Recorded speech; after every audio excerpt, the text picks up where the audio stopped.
Bonjour, bonsoir à tous et à toutes. Merci de nous avoir rejoints pour cette conférence. Donc, je m'appelle Nicolas Deloff. Coucou tout le monde. Et je travaille sur Docker Compose. Ouais, la réponse, c'est la poule, hein, c'est sûr. Et donc, mon co-speaker. Je m'appelle Guillaume. Et je travaille également sur Compose. Il paraît que ça nous occupe pas mal. On ne fait pas que ça, mais entre autres. Qui parmi vous utilise Compose ? Docker Compose, hein, pas Compose, le truc pour faire des UI dans les téléphones alors, et tout. Juste pour ceux qui regardent la vidéo et qui ne sont pas dans la salle, donc à peu près 15 000, 17 000 personnes à vue de nez. C'est ça. Et ça, c'est les chiffres, pas de la police. C'est ça. Ils sont encore plus élevés, ceux de la police, pour une fois. Oui, alors, bon, c'est ton tour. Vous utilisez Compose, super. La pastille bleue, c'est-à-dire que c'est ton tour. Et donc Compose, pour ceux qui ne connaîtraient pas, c'est un outil qui va vous permettre de déployer des applications multi-conteneurs de manière assez simple. Et c'est l'une de ses forces, c'est que ça va faire une abstraction très légère de vos ressources, donc création de services, de volumes pour stocker les données, de secrets, de choses comme ça. C'est concis, c'est-à-dire que la plupart du temps, un seul fichier va être utile pour pouvoir déclarer l'intégralité de votre application. C'est local. Faites Docker Compose up sur votre fichier Compose et hop, tout démarre. On gère pour vous le réseau, pour faire communiquer les conteneurs entre eux et tout. Super facile d'utilisation et du coup, au moins chez les développeurs, c'est quelque chose qui est assez populaire. Je vous laisse faire une recherche si vous voulez sur GitHub sur le nombre de compose files qui peuvent se trouver et exister et vous verrez. C'est assez généreux. Il y a du monde. Ouais, Voilà. J'ai l'habitude de dire que le format d'abstraction de Compose, ça correspond au câblage d'un cerveau de développeur. C'est que le service A communique avec le service B sur un network et puis qu'est-ce qu'il y a de plus à dire ? Alors en fait, il y a des gens qui trouvent qu'il y a plus à dire, c'est les gens qui sont plus ops. Ils n'ont pas tort, ils n'ont pas tort. Ils n'ont pas complètement tort, hein. Attention, ça n'y a pas de jugement. Hein. On pourrait croire comme ça, mais non. Parce que en fait, en général, c'est des gens qui vous parlent beaucoup plus de Kubernetes, parce que pour eux, Kubernetes, c'est génial, c'est un truc qui est complètement extensible. Ils peuvent utiliser des opérateurs pour installer toutes leurs applis bien dans le bon ordre. Ils peuvent utiliser des CRD pour avoir des formats de configuration spécifiques à tout ce qu'ils veulent faire. Ça peut absolument tout faire parce qu'il y a forcément une extension qui permet de faire le bout de truc qui vous manque ou le système de volume ou de networking qui va correspondre à des besoins ultra spécifiques. Et au pire, vous pouvez le faire vous-même. Et au pire, voilà, si vous avez envie de coder, vous pouvez le faire. C'est ultra populaire. Alors on a souvent un quiz, c'est est-ce que vous avez compté le nombre de fois où le mot cube apparaît dans le programme du Basecamp ? Amusez-vous à le faire, vous verrez, c'est assez généreux. Et puis ça marche aussi en local. On peut quand même tester des trucs Kubernetes. Il y a des outils comme Kube-in-Docker, K3s et l'implémentation de Kubernetes dans Docker Desktop qui permettent de déployer des applications dans la limite du raisonnable, évidemment, parce qu'il faut qu'elles tournent sur votre machine. Et puis voilà, c'est devenu le standard de facto pour plein de bonnes et de mauvaises raisons qui font qu'on a tendance quand même à suivre la masse. Donc c'est quelque chose qui est très apprécié par les ops, au moins par les ops. Alors évidemment, quand on se dit on va essayer de réconcilier ces deux mondes, on regarde à quoi ça ressemble un déploiement cube, on regarde à quoi ça ressemble un compose file, et on se dit il y a quand même des trucs qui ressemblent, quoi. Et en tant que bon développeur, on se dit tiens, si on fait des pointillés entre la figure de droite et la figure de gauche, on a un outil tout trouvé. Donc effectivement, il y a un certain nombre de solutions qui ont voulu implémenter ces pointillés, dont en particulier le projet Compose avec un K qui fait partie de l'écosystème Kubernetes, qui va prendre vos compose files et vous générer des manifestes cube. Alors, c'est un succès, certes, qui reste relatif. Parce que, en fait, l'abstraction qu'on va retrouver dans le compose file, elle ne permet pas de représenter toutes les options que permet de faire un déploiement Kubernetes. Ce qui veut dire que la façon dont Compose, avec un cas, a décidé de générer un manifeste, c'est valide. Ça va marcher en démo. Mais votre ops, c'est pas exactement ça qu'il voulait. Il manque des choses. Donc il y a 2-3 flags qui permettent de changer un peu, mais au final, vous allez devoir éditer le kubeyaml à la main. Le côté concis de Compose, qui est pratique quand on est en mode développement, ne va pas matcher la façon dont un ops travaille, qui est plutôt de regrouper par ressources, par type de ressources. C'est-à-dire, quand il est en train de travailler sur la partie sécurisation, il va vouloir s'occuper que de tout ce qui est secret et comment est-ce que quels sont les rôles que je vais définir sur mon cluster, des choses comme ça. À savoir que j'ai 2 déploiements à côté pour faire tourner le front, à ce moment-là, il s'en fout.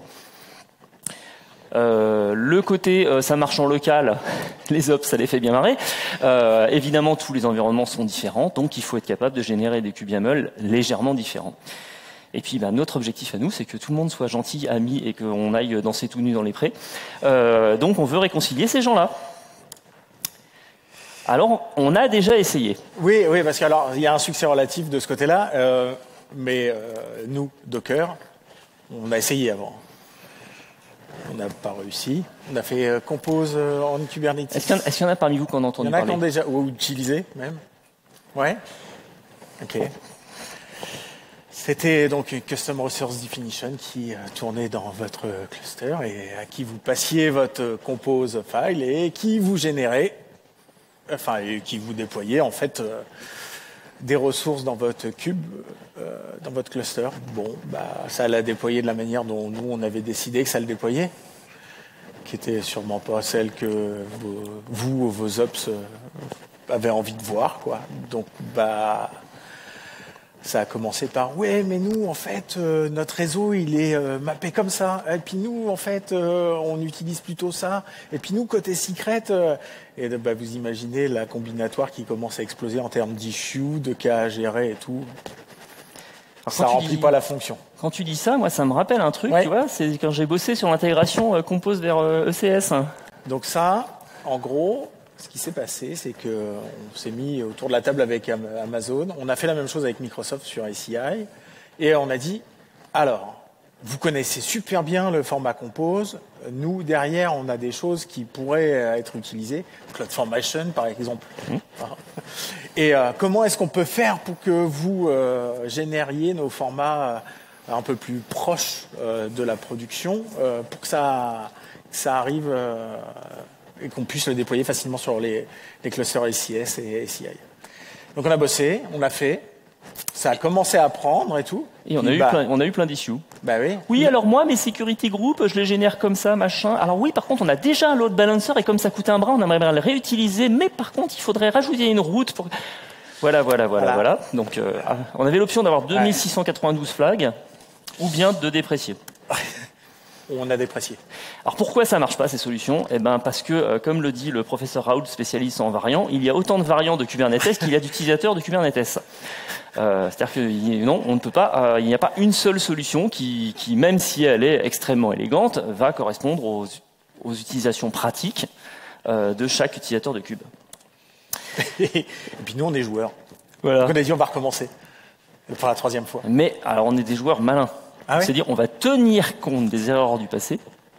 Tu veux dire qu'on ne l'aurait pas fait les fois d'avant? Pour essayer de faire mieux. Donc on a lancé un projet, nom de code Queen-Yaman, qui est très marrant parce que ce qui est très marrant parce que les Américains n'arrivent pas à prononcer ce mot, qui du coup s'appelle Compose Bridge.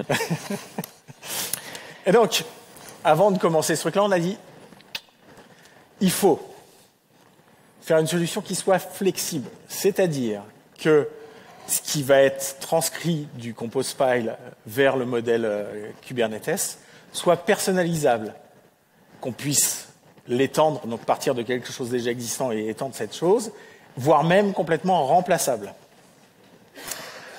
Faut que ça reste concis, mais il faut qu'on puisse, comme disait Nicolas, partir de la simplicité, de la concision de Compose, mais aller être capable d'adresser du local, du staging, de la prod, éventuellement. On s'entend, hein. Vous n'allez pas aller en prod avec ça directement. Il y aura toujours un petit pipeline de DevOps qui va passer par là pour vérifier qu'on a bien tout ce qu'il faut et tout. Faut que ça soit donc local et plus. Et puis, pour que ça reste populaire, on s'est dit il faudrait que ça soit super simple. C'est-à-dire en entrée, je prends un compose file, et en sortie, j'ai du cube de la flavor qui correspond à ce que fait mon entreprise, quoi. Qui soit le plus proche possible de ce que je vais aller mettre en production éventuellement derrière. On avait aussi l'option de définir un nouveau format de définition d'application écrit en YAML qui viendrait s'ajouter à la longue liste des formats de définition d'application.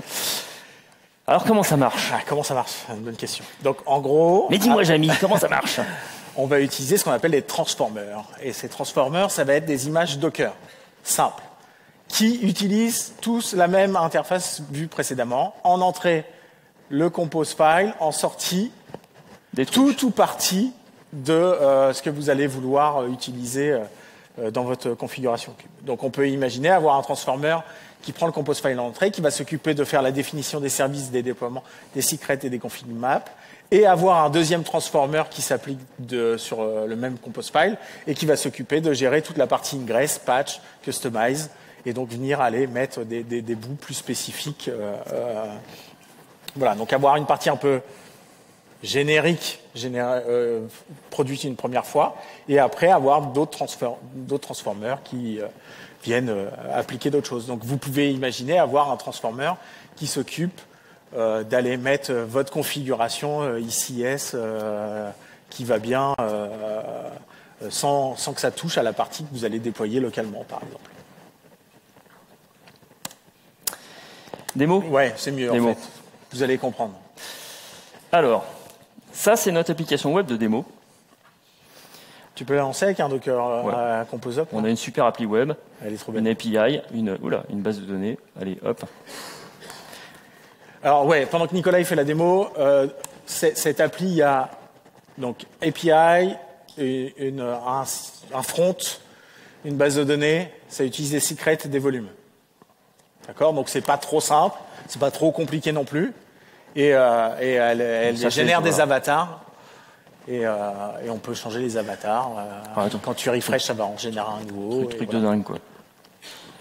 Voilà. C'est quand même la démo la plus impressionnante qu'on ait pu imaginer sur le coup. Alors je vais l'arrêter parce que sinon on va avoir des conflits de port après.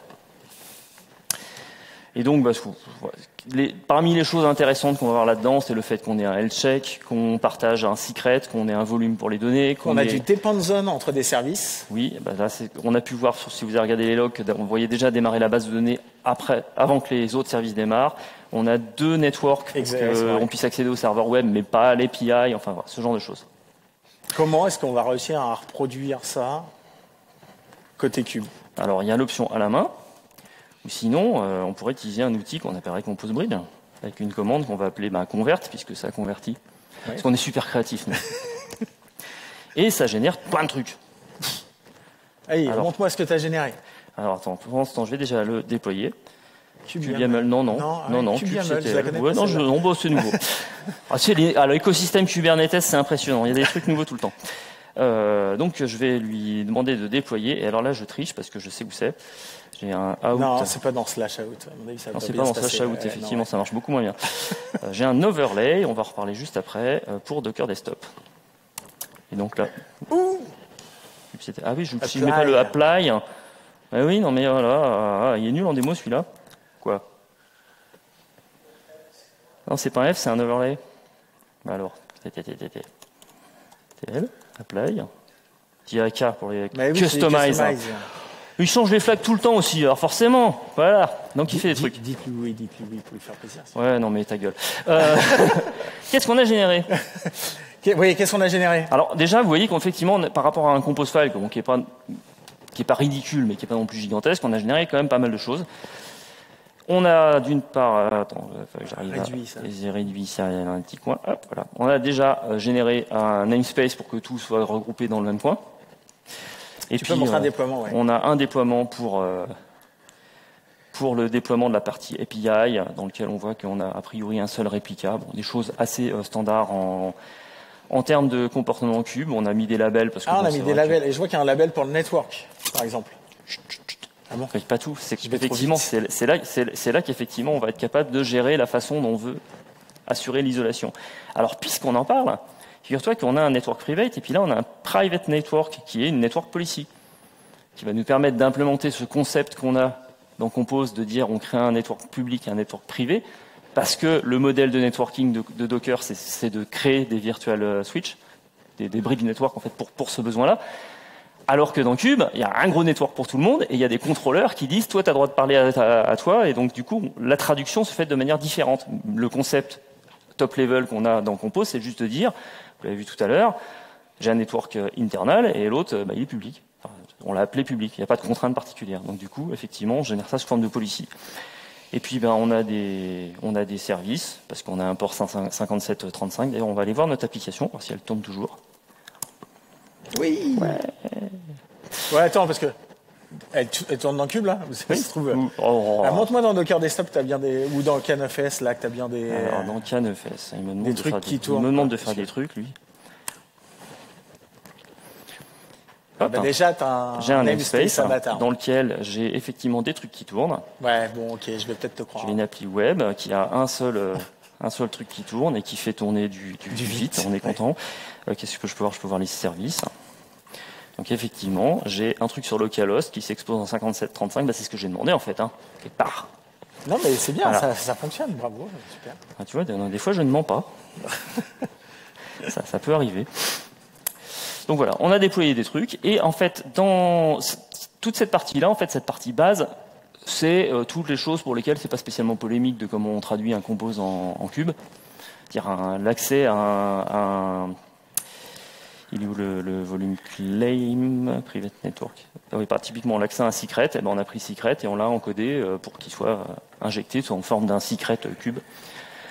Après, peut-être que vous allez vouloir faire différemment sur votre production, mais en tout cas, a priori, on a une déclaration de secret, rien d'exceptionnel. On va voir après comment on peut changer ça. Et puis, on utilise un mécanisme qui s'appelle Customize, pour ceux qui connaissent, qui consiste à avoir une série de patchs, avec une syntaxe un peu propre à... C'est pour ça que j'ai utilisé le apply de ce répertoire particulier, donc, dans lequel je lui dis, tu vas aller prendre ce qu'il y a dans la base, et tu vas m'appliquer ces deux patchs-là. Donc j'en ai un, par exemple, qui consiste à dire, en fait, le persistence volume claim qui fait partie de l'application, le volume pour ma base de données, tu vas lui rajouter un storage class. C'est-à-dire, en gros, tu dis au cluster comment il doit le gérer dynamiquement. Parce qu'en fait, dans Docker Desktop, il y a un truc magique qui gère ça pour que vous ayez un volume, un répertoire en fait qui soit créé pour votre volume. Cool. Moi, je fais du M. De la même manière, mon port, il est exposé. Ça veut dire quoi, exposer un port? Dans Docker Desktop, ça veut dire que tout d'un coup, sur localhost, il y a le port qui apparaît. Dans le Docker Desktop, s'il est load balancé, il apparaît. Voilà, c'est aussi bête que ça. Tu veux faire du Helm, toi? Ouais. Comment je fais quand je fais du Helm? Oh, t'es pénible. Hein. Quelle idée de faire du Helm. Alors, si je fais du Helm, je vais faire la même commande que tout à l'heure, mais je vais lui dire que ma transformation, c'est pas la même. Ça va être un compose bridge Helm. Ça veut dire que tu as une transformation par défaut qui existe, mais tu peux après passer les fameux transformers. Ouais, et ce serait marrant qu'il soit en plus diffusé sous forme d'image Docker, comme ça serait vachement pratique à partager avec l'équipe. Ouais.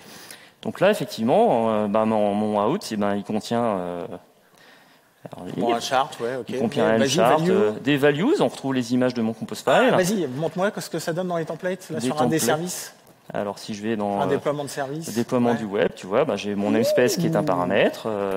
Bien. J'ai mon image qui est un paramètre, ma pool policy qui est un paramètre, et puis potentiellement plein de trucs pour être des paramètres, parce que je génère. Mais comment je génère? Mais oui, parce qu'en fait, c'est cool ton truc, mais moi, c'est pas ça que je mets en prod. Si je monte ça à mon ops, il me dit c'est bien ton jouet. Mais nous, on déploie pas des trucs comme ça. C'est un peu plus compliqué. Comment est-ce qu'on peut faire pour s'en rapprocher? Alors, je vais regarder ce que me propose Compose Bridge. Donc, je peux faire un convert. Ouais, ce qu'on a fait, ouais. Et puis, j'ai un truc pour gérer les transformations. Tiens, qu'est-ce que ça peut bien être que ça? Et donc, il me permet de les lister. Bon, super. Donc, effectivement, j'en ai une qui permet de faire du Kubernetes, l'autre du Helm, et puis une qui est juste un truc de base. Puis, j'en ai un qui me permet de faire un create. Et en fait, je peux lui passer un from en lui disant, tiens, on va utiliser le Kubernetes Transformer, là, comme base pour machin, et on va l'appeler Bricecamp. Parce qu'il faut quand même donner un nom à ma nouvelle transformation qui va déployer tout ça sur le cluster du Bricecamp, puisqu'on a forcément un cluster quelque part, n'est-ce pas? Et donc là, en fait... On remarquerait que j'ai mis un H à Bricecamp, parce que dans la conf de tout à l'heure, là, il n'y avait pas de... C'est pas beau. Ça m'a fait marrer. Donc on retrouve un Dockerfile, parce que juste pour expliquer ce qui a été fait là, en fait, c'est qu'on est parti du transformer qui existait déjà, on l'a dump localement et on a créé une image Docker. Voilà. Donc vous voyez que le Dockerfile est d'une complexité hallucinante. On se base sur le transformer qui est la moulinette qui va gérer tout ça, et on lui dit prends les templates. Donc on vous a tout simplement injecté les templates qu'on avait. Donc si je regarde comment est-ce que j'avais créé mon fichier de secret tout à l'heure, Et alors c'est du Go template, désolé. Ouais, on a essayé déjà du Helm. On a essayé plein de langages de template en espérant trouver un qui soit vachement adapté à YAML, tout ça. Des langages faits exprès. Voilà. Et puis on s'est rendu compte que les gens qui font du cube, ils ont déjà assez souffert comme ça avec Helm, au point où au syndrome de Stockholm, ils finissent par aimer ça. Donc du coup, bon. On est plus proche de l'écosystème. En fait, ce que là on manipule le point, l'élément sur lequel on va pouvoir récupérer des données, c'est tout simplement votre compose file. La version, si vous tapez la commande docker compose config, vous avez le compose file avec tous les détails possibles et imaginables et toutes les variables expansées. Et ben c'est ça que vous voilà. Donc manipulez. je récupère, je vais dans mes secrets de mon compose file, ils ont tous un nom et un contenu. Cette petite syntaxe bizarre là me permet de dire je veux générer un secret un fichier qui va s'appeler le nom de mon secret-secret. Et puis là je fais du Helm template, rien de bien folichon. Donc le contenu de mon secret il va être base 64. On peut regarder juste vite les services là. Et si je regarde un service, le déploiement ou le service? Non, le service, du coup, c'est pour voir comment est-ce qu'on fait les loops et tout. Là, on a un range en haut, voilà, c'est ça. J'ai un range, j'avais un range sur mon secret aussi. Ah, t'avais un range aussi sur ton secret, j'avais pas vu. Je crée un fichier pour chaque secret, un fichier pour chaque service, et à chaque fois, je perds la coloration syntaxique de mes Go templates, je ne sais pas pourquoi, bref. Et donc là, typiquement, j'ai un range dans le range pour mon service. Mon service, il a plusieurs ports. Et si le port il a un nom, on lui donne on affiche un nom, puisque c'est un concept qui existe dans Cube de nommer ses ports. On lui passe le protocole. Alors il s'avère que Cube a décidé que les protocoles étaient en majuscule, donc petit helper qui va bien. Donc évidemment ces helpers, pour ceux qui font du Helm, vous avez l'habitude, on va pouvoir potentiellement étendre pour gérer tous les cas tordus où ça serait pas exactement pareil dans un format qu'un autre. Bon, il n'y a rien d'exceptionnel. Ce qui va être intéressant, c'est de se dire que si vous, vos secrets, vous aimez bien qu'ils aient un label Z-Camp Project, non, on va pas l'appeler Project, et que je dis que ma force c'est la light, voilà, parce que je suis du côté clair, force. Je vais, où suis-je? J'ai pas foiré mon fichier. Non, c'est bon. Ah, tu l'as sauvé ton fichier déjà? Ah oui, c'est pas con. C'est une idée ça. Je veux dire que j'aurais oublié de sauver des Vox? Non. Non, t'écrivais pas au bon endroit. Oui, ouais. Je vais faire un Docker build, on va l'appeler BC, c'est plus simple. Hop, ouais. De ce truc-là. Donc là, il fait un Docker build, un truc de dingue, quoi. Et puis cette fois, je vais faire mon compose bridge, de toute façon, je vais l'avoir dans un coin. Converte. Et je lui dis de prendre la transformation que je viens de créer, qui est une image Docker, donc je la pousse où je veux, comme ça mes équipes peuvent jouer avec. Non, ça marche pas. Comment ça? Line did not find. Il y a un CD, bah ouais, mais regarde. Bah oui, c'est ce que je t'ai dit. Tu écris n'importe quoi dans tes fichiers, puis tu les sauves en plus. Oui, non, mais tu m'as dit de le sauver. Faut savoir aussi. Je fais tout ce qu'il dit, et après c'est ma faute. Voilà. Allez, déploie. Moi, je veux voir en vrai dans Canafest. Ah, l'autre, il a pas confiance. Non. Pof. On va essayer de le grandifier. Je cherche les secrets. Ouais. J'ai un DB password, ouais. Donc hop, j'ai un password opaque. Ah ouais, il est là ton label. Alors il est bon, là je me suis pas foulé, j'ai rajouté un label, c'est pas très compliqué. L'idée qu'on a, c'est que si vous voulez changer 2-3 bricoles comme je viens de le faire, parce que vous avez une façon un peu custom de faire les choses, vous prenez notre template et vous le modifiez à votre sauce. Vous pouvez aussi vous inspirer de nos overlays ici pour dire, moi, ok, sur Docker Desktop, c'est pratique que ça marche comme ça out of the box. Par contre, dans mon environnement de testing, je vais utiliser un truc un peu différent. J'en pioche 2-3. On vous demande pas de réécrire tous les templates vous-même, sauf si vous êtes. Mais non, on n'est pas en retard. Ils savent pas. Il y a Keynote à la fin, donc c'est pas grave. Et puis, si vous voulez faire du CloudFormation, si vraiment vous y tenez, tant que ça produit du YAML, en fait, ça marche. Donc vous pouvez potentiellement générer à peu près n'importe quoi qui se base sur du YAML. Allez, dernière slide, vite. Tu me bouscules là. Oui. Hop. En résumé, un compose file, une petite CLI qui va bien, des transformers qu'on peut chaîner les uns après les autres, pour à la fin ressortir quelque chose de plus proche de ce que vous attendez, vous, en termes d'input pour votre production ou pour vos environnements Cube. Donc l'idée, là, c'est vraiment d'avoir la main sur le templating lui-même pour pouvoir le customiser, supprimer complètement des pans et tout ça, et avoir quelque chose de moins rigide que ce que proposaient les anciennes solutions qui étaient c'est comme ça que ça génère, à vous d'aller éditer à la main derrière. Là, vous pouvez commencer à automatiser vos générations pour vos pipelines de Parce que l'idée qui est derrière ça, c'est que la création de votre transformer custom, si vous avez une façon chez vous de gérer vos secrets, ce que je montrais tout à l'heure, vous allez vous coltiner le transformer une fois. Mais après, tous les secrets qui sont exposés dans un fichier, dans tous les fichiers compose utilisés par les développeurs vont utiliser ce même pipeline. Et voilà, on vous laisse vite fait, avant qu'on se fasse sortir, là, c'est pour vous inscrire pour faire la preview. Il y a une preview qui sort là. Il y a une développeur preview bêta privée à tout run risk. Incessamment sous peu, si vous voulez le tester, nous vous donnez vos retours, vous vous inscrivez là et sinon, on reste dans le coin si vous avez des questions, parce qu'on a débordé le temps qui nous était imparti. Et ils sont gentils, ils nous ont pas mis dehors. Merci beaucoup.